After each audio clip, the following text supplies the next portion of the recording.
So we're about 2,500 miles in, I think. I believe we just crossed over into Montana not too long ago, and we decided to fill up. And me and Henry are running around checking everything with temp guns because we're nerds and we like to know temperatures and stuff.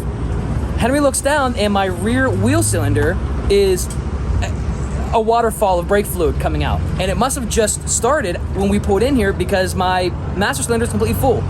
He already has tools out, doesn't he? Yeah, he does.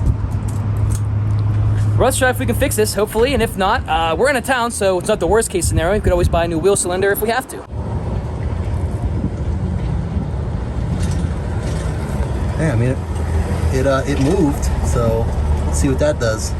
All right, so we tightened it, and I think we just made it worse. So we might have a bigger failure than we originally thought. So we sent Keith on the search for a parts store, and we're gonna try to do a new wheel cylinder and possibly a new line. Luckily, it's a really short line, and this line is fairly new. All right, we locked out. There's an AutoZone literally right here. So we're gonna get over to there, start ripping this thing apart, and see what kind of stuff we have to buy. So we have a new line, new brake line, that we're gonna try to change first. If that doesn't work, we do have a wheel cylinder in our hand. So no matter what, we should be able to fix this problem. Yep. We should be able to fix it. Actually, we'll definitely be able to fix it. We have enough parts.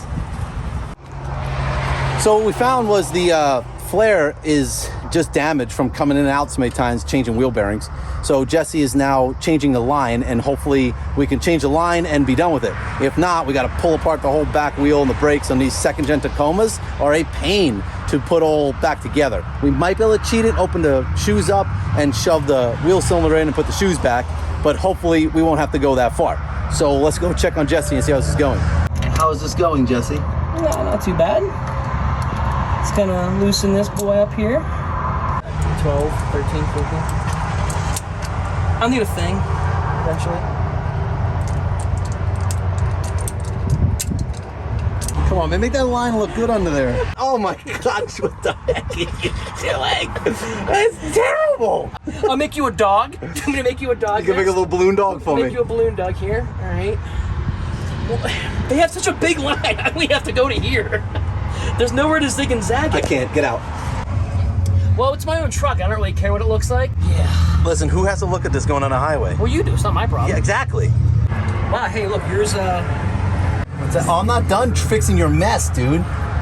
This is like a veterinarian getting handed a dead animal. And it's like, can you save it? He's like, oh, sure, Jimmy. And he just walks in the back and throws it out and grabs a new hamster and gives it to him. I brought it right back to life. We did get like 20 feet more line than we needed, but they didn't have the one we needed. They had old bubble flares, and we needed a standard flare with a 3/16 line and an M100 fitting. And the parts store was like, what's that? And I'm like, well, import cars have been in this country since the 60s. Well, before that. But anyway, we got it. There she goes. Okay, it's in. Now I have to massage everything. Okay, now we have to make this work. Okay, that doesn't look too bad. I will give them that. It's getting there, man. You know, brake lines are like art, and maybe I liked mine vertical, but you like yours horizontal. Some art is just, some people, you know what, I don't know what to say, because some art is like terrible, but it does get called like art. And I'm like, yeah, really, that's some really nice art you got there, dude. Now we just need a little zip tie or something to keep that from rattling around. Zip tie, we probably have those. Oh, we got lots of those.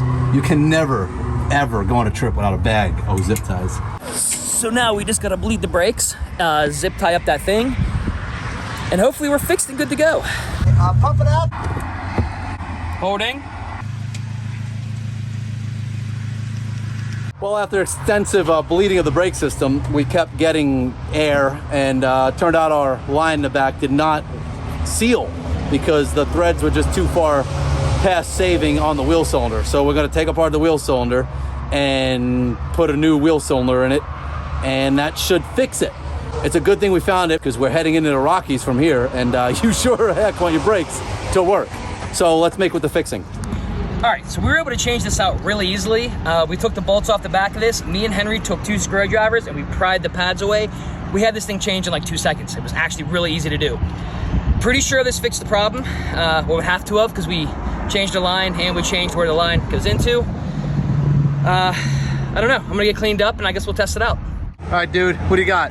Okay, so we fixed the rear brakes, we think. Put the truck on the ground and the locker stuck. This is the first time that my beloved Toyota e-locker gave me problems. Now granted, it's like 100 years old, I'm sure, and we did find it in like probably a field. It was probably in a wrecked truck. But that was the first time. But Henry took off the vent and he sprayed some lube down in there, and we worked the switch back and forth and we tapped on it a little bit and it came right back to life. So we're doing good. Those e-lockers, once in a blue moon, they'll get stuck. Mostly just because they've been run underwater and no one uses them. Jesse's came out of a wrecked truck. So all you do is you pull off a little vent line, you spray some WD-40 or some lube down in there, put the vent line in, tap on it. While someone works the switch, they always come back to life. And they usually don't mess up after there's some lube down in there. But considering all the problems air lockers can have, it's pretty convenient that at least it's an easy fix. So let's see if it stays fixed. So where are we going, Keith? We have to decide still. Oh, we didn't decide. I thought we were already heading towards a destination, were we not? We were, but then we discovered the destination isn't like a trail. I thought it was a scenic outlook or a scenic trail. It's like a highway. We drove this far to go to a highway? Well, we still haven't driven toward it yet. We're still on the main highway, so we can decide. So, who planned this part of the trip thinking it was a trail?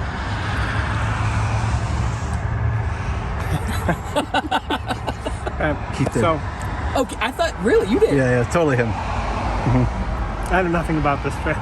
Wasn't this the one that Henry was like, guys, we're gonna go see this because someone said it was really cool, but we never looked it up, we just decided to start driving to it?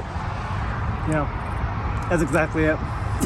Okay, so in my defense, I have no defense. I was told by some locals last time we were out here in Yellowstone with Keith that Beartooth Pass was really cool. But now thinking about it, at this very moment, I just remembered he said he did it on a motorcycle.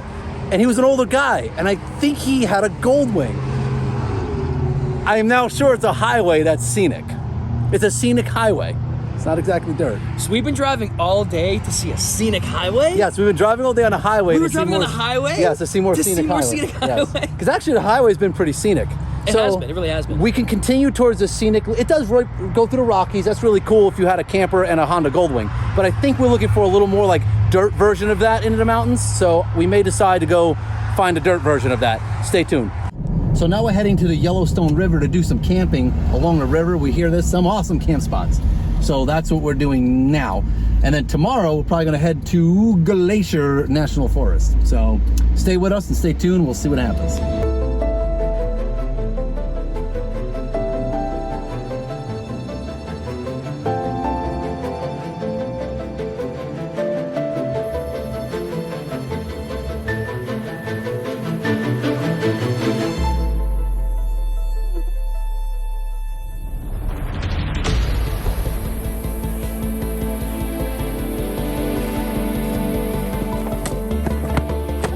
Are the mosquitoes bad here? Bro, it's like Mosquito Lake, but without the lake. I'm done. I'm getting bit just sitting here, walking. And you have mosquito spray on. I know, they did not. They're completely immune. Okay, yo, if you, they're really that bad. If you come out here by the Yellowstone River, you better bring some DDT with you because mosquito spray is not working. Yeah, not gonna lie. It's actually they're little, but I think I'm gonna hop right into the back of the truck and maybe do some computer work because I'm done with this.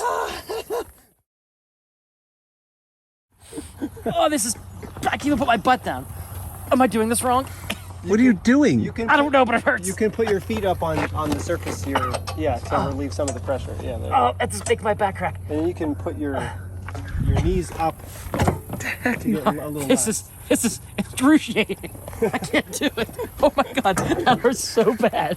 That seriously hurts so bad. All right, let me try it. All right, let's see if Jesse's just not flexible. It is more extreme depending on. So where do you put it? Like right at your base of your how heavy back you are. there? Yeah. Like right here? Yeah. I had it like right above that. I like it. I like it really well. I didn't like it anywhere. Oh, jeez. Okay, it definitely bends you a good bit.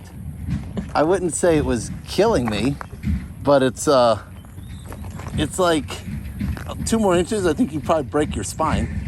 Kind of hurts. You do this often, Keith? Yeah. Hey, that's called narcissistic. You do this every day, huh? I try to. Yeah. That's insane. So what is this doing? Keith? It's Other than hurting? it's Puppy. for me. It's Good puppy. No. it's Don't call him back. for me. It's taking my discs that have turned into a doorstop and trying to flatten them back out again. Why do you have doorstop discs? Too much computer chair. Is that weird? Yeah. Like people who fall dirt bikes get hurt. People sit down and get hurt. Yeah. So live dangerously. Sitting down will hurt you worse. That is so weird. I guess it's true. Like if a car sits in a field, everything underneath it just falls apart. All right, so we just jumped up onto the highway, and today we are heading towards Glacier National Park. We still have a lot of miles to cover. We're looking at about maybe a 6-hour drive till we get there tonight. I don't really know what to expect. Maybe a trail, maybe a camp. I'm not really sure. So why don't you come right along and find out as I find out. Yeah, let's just do that.